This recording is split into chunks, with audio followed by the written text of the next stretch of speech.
समय ठीक है, सारा भगवान बुद्ध का क्रियाकलाप यहाँ हुआ, लेकिन फैला कैसे? ये तो ट्रेड रूट से फैला।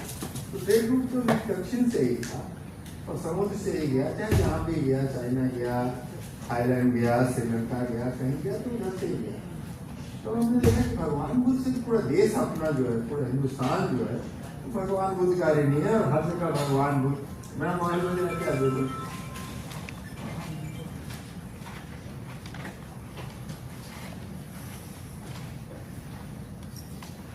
तो ये मैंने वहां देखा। तो फिर मेरे दिमाग में कल्पना हुई कि एक बनाया जाए भगवान बुद्ध का, जिसमें पूरी बात सही ढंग से सब लोगों के सामने रखी जाए। इसी क्रम में जो बातचीत चल रही थी, अंतर्राष्ट्रीय स्तर पर बात चली, तो एक बहुत अच्छा एक प्रोजेक्ट चल रहा है जिसमें भगवान बुद्ध से जुड़ी सभी चीजों का एक वर्चुअल म्यूजियम बनना है। इसमें देश के सारे लोग जहाँ बुद्धिज्म है, बुद्धिस्ट लोग हैं, और वहाँ की कलाकृतियों को जोड़ के एक बहुत बड़ा वर्चुअल म्यूजियम होगा, जो कोई भी आदमी उसको देख सके।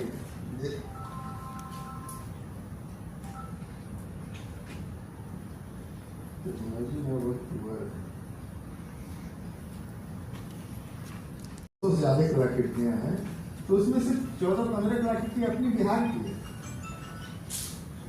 तो जब वो टीम इंटरनेशनल टीम आई, एक लुजान यूनिवर्सिटी की टीम है स्विट्जरलैंड की, तो हमारे बोले कि बिना इन कलाकृतियों के तो ये म्यूजियम पूरा ही नहीं हो।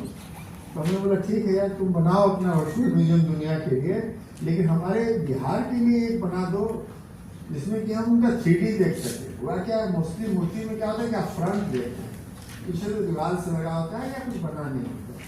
तो थोड़ा AI का यूज करके, टेक्नोलॉजी का यूज करके एक बहुत खूबसूरत एग्जीबिशन अगले साल से इस म्यूजियम में होगा, दिसंबर में शुरू हो जाएगा, और आप पूरा चीज देख सके। ऐसे भी हमारा जो गैलरी ये है उसमें भगवान बुद्ध से संबंधित बहुत सारी चीजें हैं, हमारी लाइब्रेरी में बहुत सारी चीजें हैं।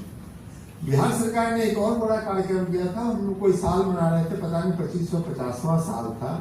तो भगवान बुद्ध से जुड़े हुए जितने स्थल हैं बिहार के, उन सभी जगहों को विकसित करने का, वहाँ पे कार्यक्रम करने का, संगोष्ठी करने का एक अभियान चला था। माननीय मुख्यमंत्री ने उसको चलवाया था। जो मैं सबसे ज्यादा प्रभावित करता है भगवान बुद्ध का मुझको, कि वो लचीलापन जो है, जीवन के प्रति लचीलापन, वो आश्चर्यजनक है।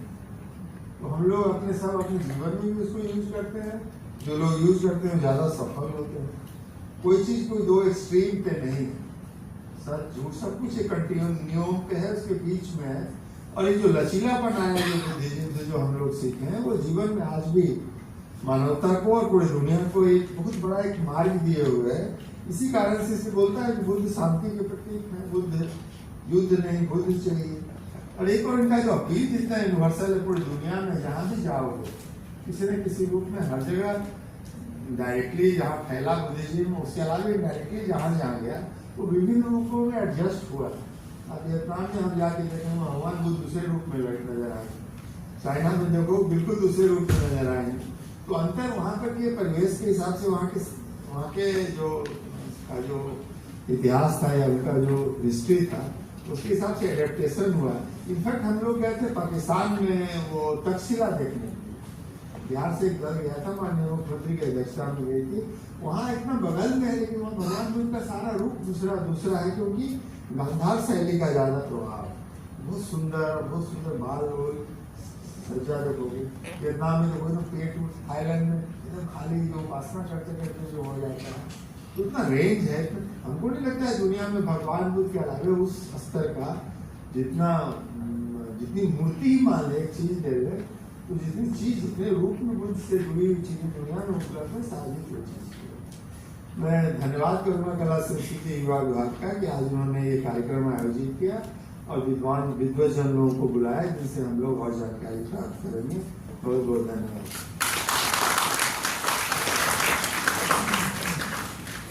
पूरी दुनिया में हिंसा और इस तनाव के दौर में भगवान बुद्ध के विचार बहुत ही प्रासंगिक हैं।